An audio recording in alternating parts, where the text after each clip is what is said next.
Jumpa kita video seterusnya iaitu kita panggil PMF, iaitu Profit Multiplication.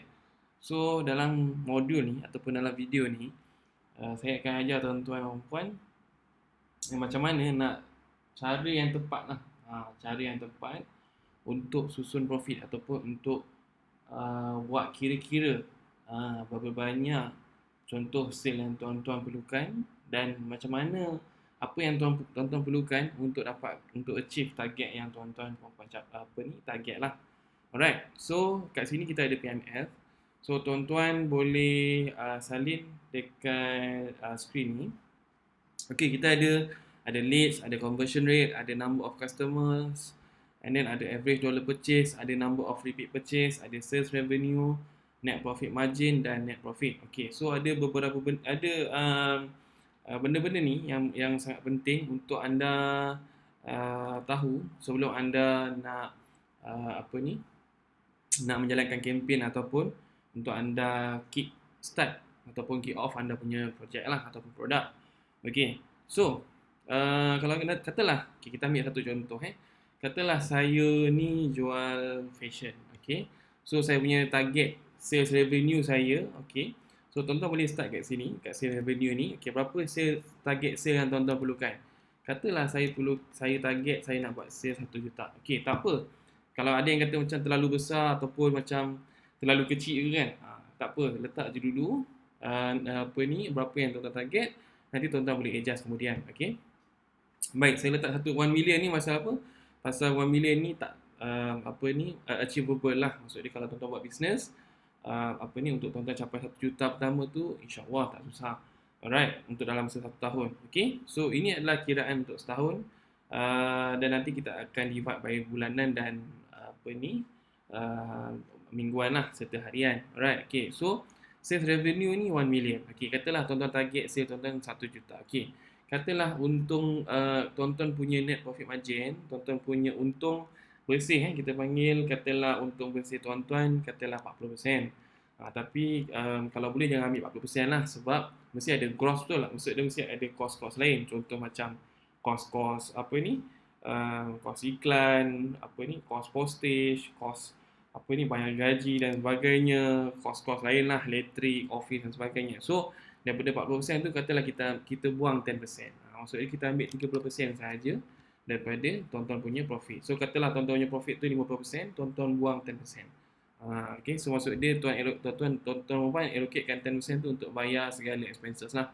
Okay, so katalah so maksud dia daripada 1 juta ringgit ni setahun dia target sale, tuan-tuan punya net profit, profit bersih lah kita panggil. So 1 juta ni gross, 1 juta ni sales, tuan-tuan punya gross profit 40%, tuan-tuan tolak 10%, kita ambil 30%, iaitu kita panggil net profit ataupun profit bersih 30%. So 1 juta, 30% daripada 1 juta adalah 300,000. Betul tak? Okay, so kalau 300,000 kalau bahagi dengan 12, tuan-tuan akan dapat 25,000 sebulan.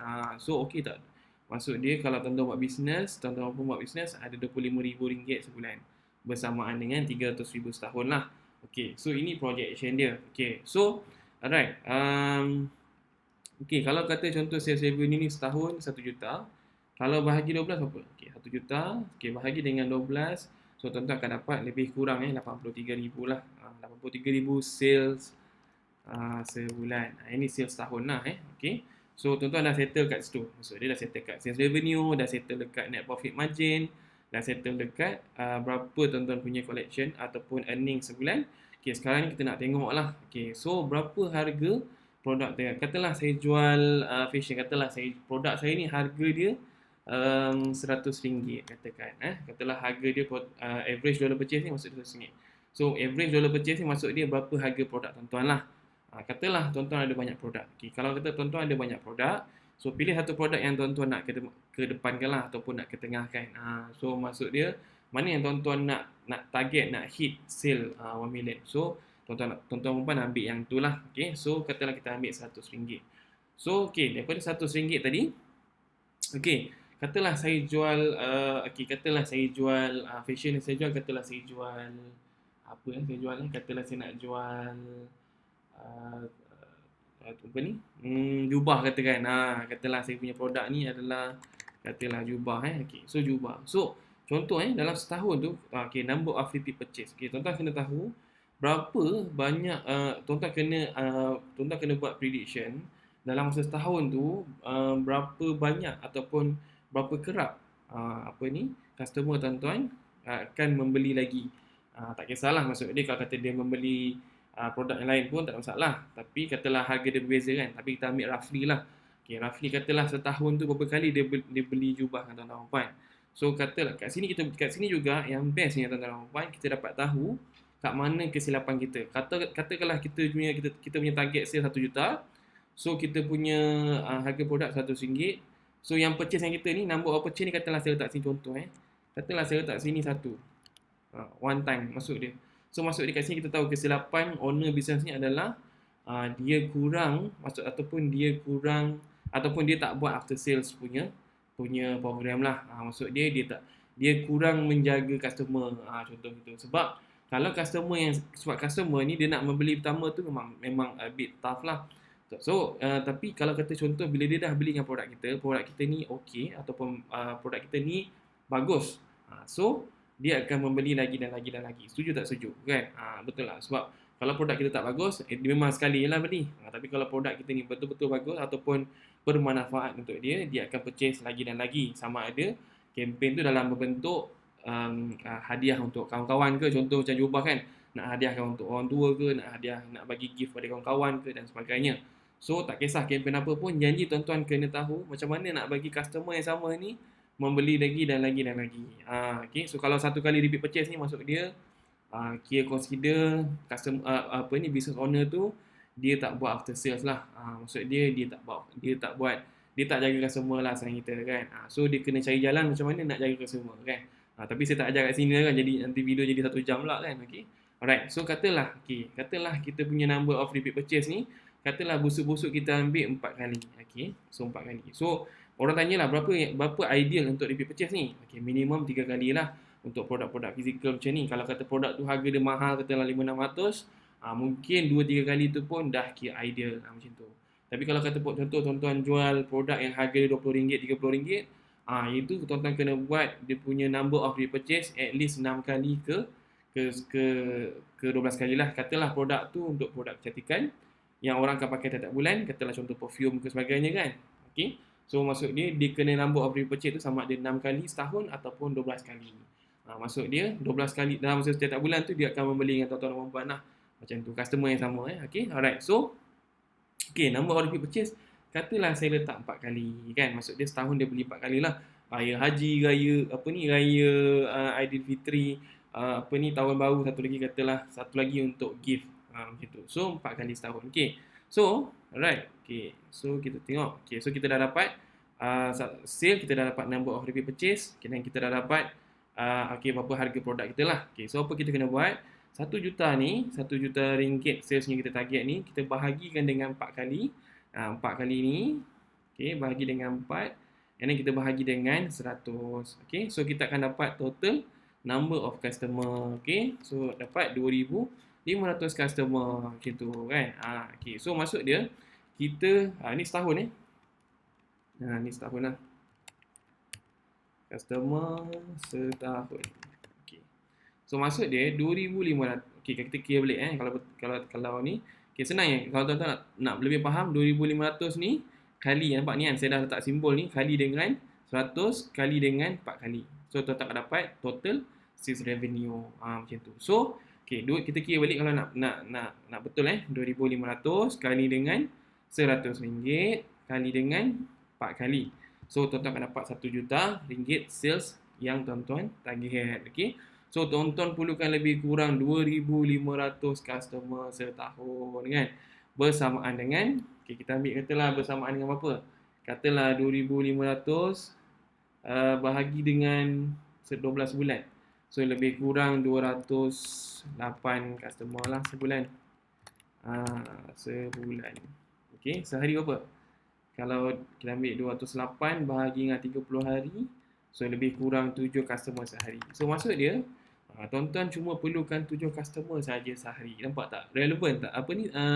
Tak susah kan? Nak buat 1 juta ringgit, 1 juta ringgit sales. Bila tuan-tuan dah pecahkan macam ni, baru tuan-tuan nampak, tak adalah susah mana pun. Cuma bila kita tak ada target ataupun kita tak tahu cara dia, dia akan jadi macam benda tu macam terawang-awangan lah. Kita panggil apa? Milton lah ataupun Meta ni dia spesifik, Milton ni dia tak awang-awangan. So, jadi dia akan jadi Milton. Milton ni maksud dia macam apa ni? Tak apalah kita target lah apa yang kita nak target kan. So dia tak boleh macam tu. So bila tuan-tuan ada target macam ni, tuan-tuan ada satu specific direction. Jadi maksud dia tuan-tuan ataupun staff dapat follow dia punya tuan-tuan punya guideline lah. Macam tu, okay? So 7 customer je sehari ya, tak susah kan. Okay, betul tak? Unless lain lah kata 2,500 customer sebulan kan. Memang koyak sikit lah kan. Okay. Alright, so okay, so kita dah tahu berapa customer yang kita perlukan, okay. And then kita pergi pada conversion rate pula. Okay, katalah contoh daripada 10 orang yang WhatsApp tuan-tuan ataupun 10 conversion yang masuk, berapa banyak yang close ataupun berapa banyak yang convert pada sales.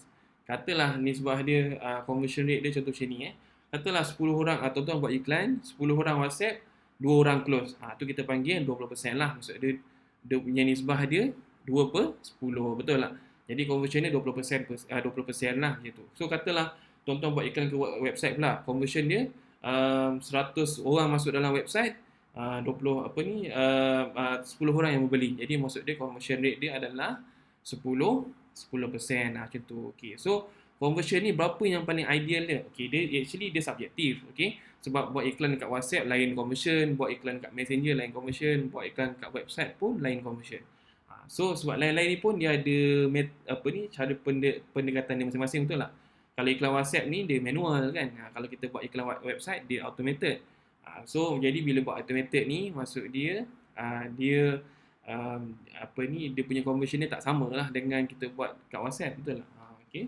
So dua-dua pun ada pendekatan yang berbeza lah. Okay. So berapa conversion rate yang ideal? Katalah kita ambil, ada orang cakap 20%, ada orang cakap 30%. Betul, memang conversion rate ada orang sampai 40% pun ada, saya tak nafikan lah. Tapi kita ambil paling teruk lah. Katalah paling teruk conversion dia 10% je. Paling teruk lah 10%.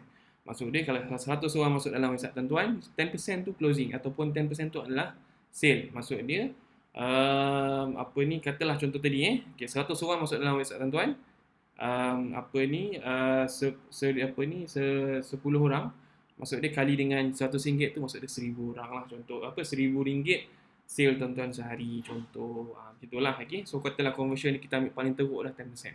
Okay. So kita dah tahu conversion, kita dah tahu berapa customer yang kita perlukan, kita dah tahu berapa average dollar purchase harga produk kita, and then kita dah tahu berapa customer kita nak kena bantu dia repeat untuk setiap tahun, and then berapa target sale kita dan berapa net profit kita lah. Okay. Sekarang ni last kali adalah macam mana berapa leads yang kita perlukan untuk dapat 2,500 customer setahun. Berapa tu? Berapa agak?